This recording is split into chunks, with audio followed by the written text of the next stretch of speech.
Section 12 of 3 Science Fiction Novellas by Leigh Brackett. Part 12 of Enchantress of Venus. They stood inside the vast echoing hall that stretched away into darkness until it seemed there was no end to it. The cluster of silver lamps burned as before, and within their circle of radiance the Lahari started up from their places and stared at the strangers who had come in through their private door. Cond, and Errol with her hands idle in her lap. Bor, pummeling the little dragon to make it hiss and snap, laughing at its impotence. Vara, stroking the winged creature on her wrist, testing with her white finger the sharpness of its beak. And the old woman, with a scrap of fat meat halfway to her mouth. They had stopped, frozen, in the midst of these actions. And Tryon walked slowly into the light. "You know me," he said. A strange shivering ran through them. Now, as before, the old woman spoke first, her eyes glittering with a look as rapacious as her appetite. "You are Tryon," she said, and her whole vast body shook. The name went crying and whispering off around the dark walls. "Tryon, Tryon, Tryon." Cond leaped forward, touching his cousin's straight strong body with hands that trembled. "You have found it," he said, "the secret." "Yes." Tryon lifted his silver head and laughed, a beautiful ringing bell note that sang from the echoing corners. "I found it, and it's gone, smashed, beyond your reach forever.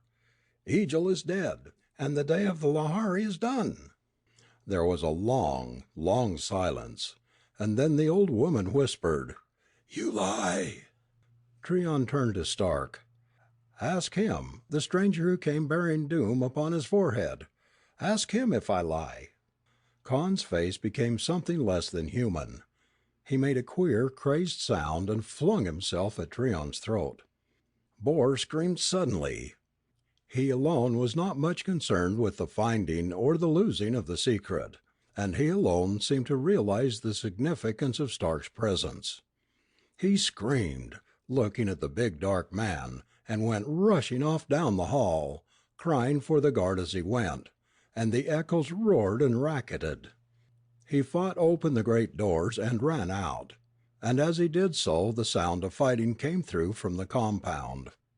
The slaves, with their swords and clubs, with their stones and shards of rock, had come over the wall from the cliffs. Stark had moved forward, but Tryon did not need his help. He had got his hands around Cond's throat, and he was smiling. Stark did not disturb him. The old woman was talking, cursing, commanding, choking on her own apoplectic breath. Errol began to laugh. She did not move, and her hands remained limp and open in her lap. She laughed, and Vara looked at Stark and hated him. "You are a fool, wild man," she said. "You would not take what I offered you, so you shall have nothing, only death." She slipped the hood from her creature and set it straight at Stark. Then she drew a knife from her girdle and plunged it into Tryon's side. Tryon reeled back. His grip loosened and Cond tore away, half-throttled, raging, his mouth flecked with foam. He drew his short sword and staggered in upon Tryon. Furious wings beat and thundered around Stark's head, and talons were clawing for his eyes. He reached up with his left hand and caught the brute by one leg and held it. Not long, but long enough to get one clear shot at Cond that dropped him in his tracks. Then he snapped the falcon's neck. He flung the creature at Vara's feet and picked up the gun again. The guards were rushing into the hall now at the lower end, and he began to fire at them.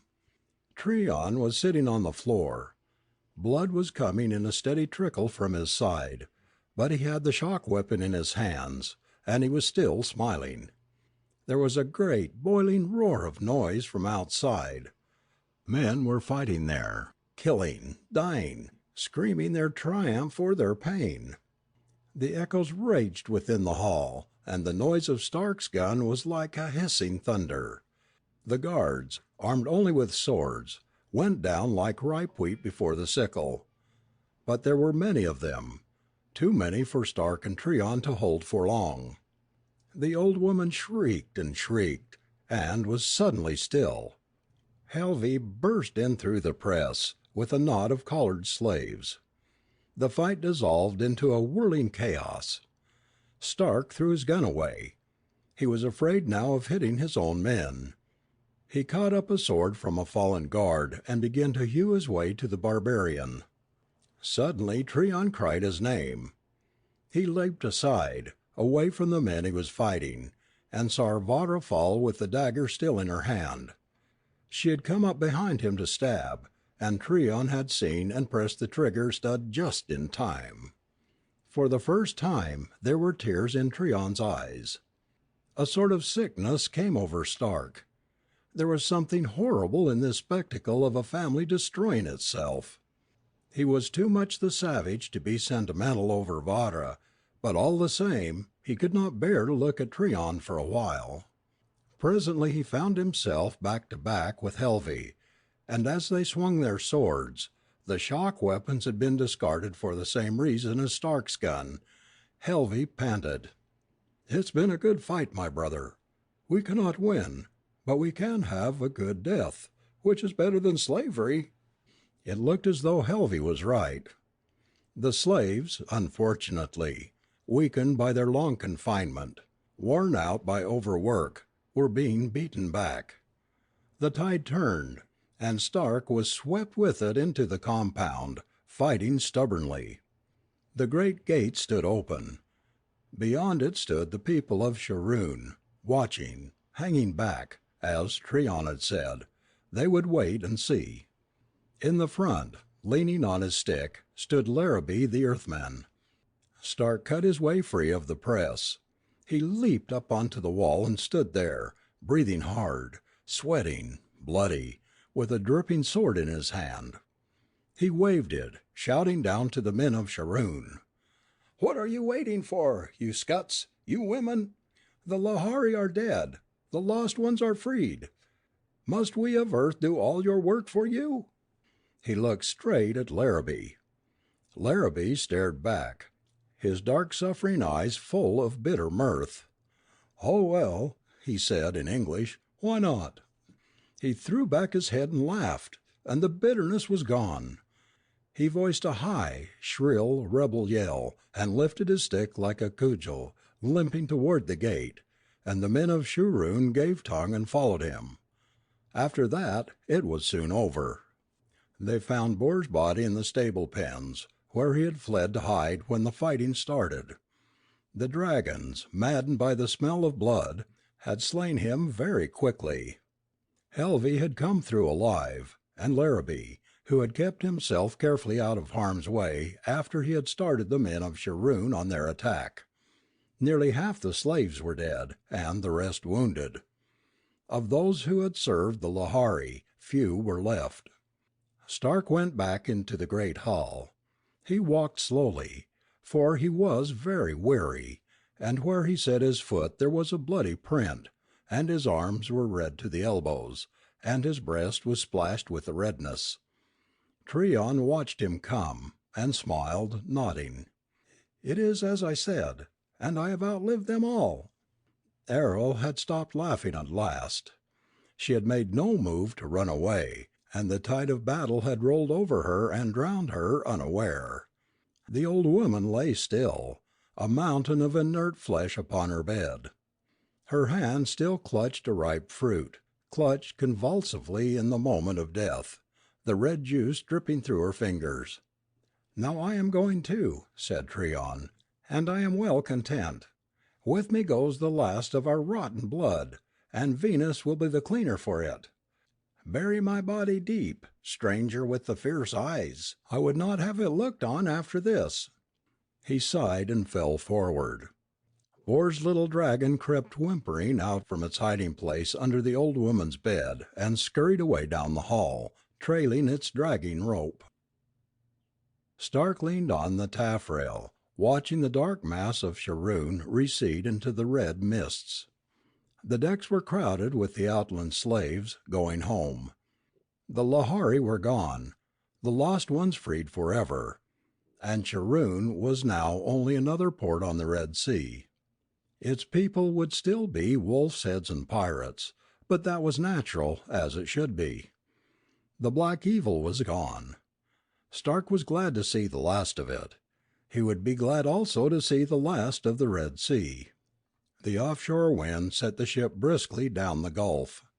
Stark thought of Larrabee, left behind with his dreams of winter snows and city streets and women with dainty feet. It seemed that he had lived too long in Charoon, and had lost the courage to leave it. "Poor Larrabee," he said to Helvey, who was standing near him. "He'll die in the mud, still cursing it."